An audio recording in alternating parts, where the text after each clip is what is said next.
into a royal Hindu family in Bambur, an ancient city in Sindh. When astrologers predicted that she would bring dishonor to the family, her father, the king, ordered that she be placed in a wooden box and set afloat on the Indus River. The box was discovered by a poor washerman, Dobi, who had no children of his own.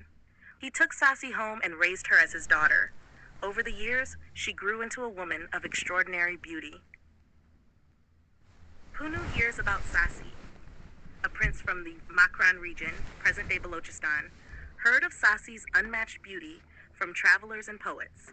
Curious and enchanted, he decided to see her for himself. Disguising himself as a trader, he traveled to Bambur and caught sight of Sasai. The moment he saw her, he fell deeply in love. To stay close to Sasai, Punho started working at her father's washing station, pretending to be a simple washerman. Over time, Sasai also fell in love with him, unaware of his royal status. When Punho proposed marriage, Sasai's foster father agreed, but set a condition. Punho had to prove himself by working as a washerman. Determined to be with Sasai, Punho accepted and labored like an ordinary Toby. Eventually, Sasai's father was convinced of his sincerity and approved their marriage. Punho's family opposes the marriage. When Punho's brothers in Makran learned about his decision to marry a washerman's daughter, they were outraged. They refused to accept a commoner as their sister-in-law. On the night of the wedding, they devised a plan. They drugged Punho's drink, making him unconscious, and secretly carried him away from Bambur back to Makran. Sasai's search for Punho. When Sasai woke up the next morning and found Punho missing, she was devastated.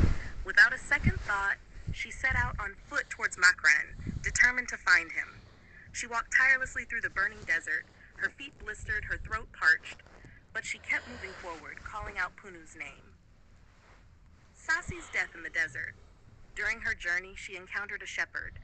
When she asked him for water, he was struck by her beauty and tried to assault her. Terrified, she cried out for divine help. Suddenly, the earth cracked open, swallowing her whole. She disappeared into the ground, never to be seen again. Punho's return and death.